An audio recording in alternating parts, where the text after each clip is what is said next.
Pour se rendre compte de l'ampleur des travaux, direction le Dôme, à 51 mètres du sol. L'architecture y est majestueuse.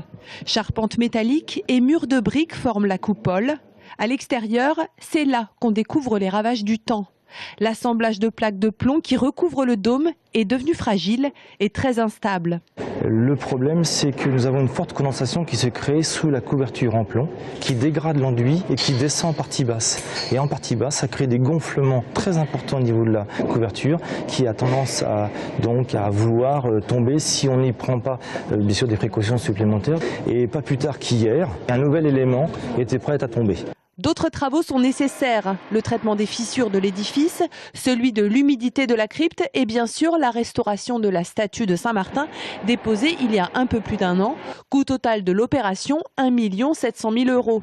Pour absorber une partie des travaux, la ville de Tours a lancé une souscription publique. La participation des dons, en général, c'est de l'ordre de 10% du montant des devis de travaux. Donc on peut tabler sur 170 000 à 200 000 €.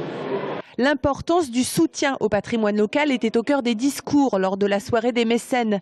Mais la fondation qui soutient la ville dans cette souscription disposait d'un argument supplémentaire, celui de la fiscalité. Et lorsque nous recevons ces dons en ligne ou lorsque nous recevons les chèques, nous faisons un reçu fiscal immédiatement, ce qui vous permet de déduire cela de votre impôt, quel qu'il soit.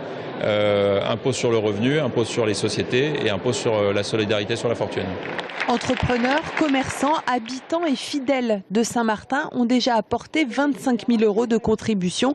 C'est le cas de cette jeune chef d'entreprise qui signe le premier chèque de la soirée. Moi, je ne suis pas chrétienne, mais je suis dans la notion de partage. Et voilà, je voudrais contribuer à ce que ma ville préserve son patrimoine actuel. Le chantier devrait se terminer en novembre 2016 à l'occasion du 1700e anniversaire de la naissance de Saint-Martin. Saint-Martin qui pourrait retrouver le sommet du dôme orné de feuilles d'or.